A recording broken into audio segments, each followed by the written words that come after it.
The gospel is that you're such a dirty sinner that Jesus had to come and die for you. Bro, that's not the gospel.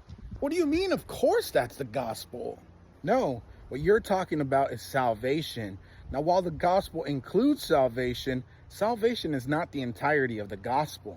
Wait, what? Explain it to me. The gospel is the story of God, and that story's culmination is the life, death, and resurrection of Jesus. That's why those books in the Bible that deal with Jesus' life are called the Gospels. Okay, well then preach the gospel to me. Okay, well Jesus came to fulfill all the promises of the Old Testament. He was born to a virgin mother. His father was God. He was fully God, fully man, but he still grew up just like you and me. And he still learned things just like you and me. When he started his ministry, he healed people, he raised the dead, he set people free of demons and oppression, he fed people, and he preached about loving God and loving people. And then he was killed because he made himself equal to God. But he didn't stay dead. He resurrected, being the first human ever to defeat death. He beat hell, death, and the grave, and now he sits next to God, and he has all authority.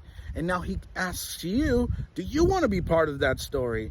Do you want to live a life that I lived? I can empower you with my spirit and give you the power to heal the sick, raise the dead, and cast out demons. I can also give you the heart to love God and love people.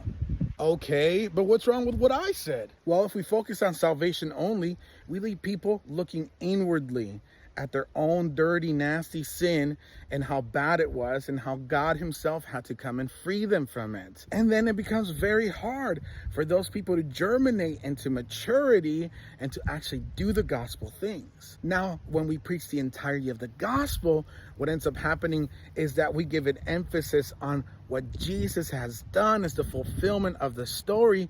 And the call is not just repentance, but the call is to be part of the story that God is still writing. That means that you have a part to play. And then that gives hope that you can live this life the way Jesus lived it.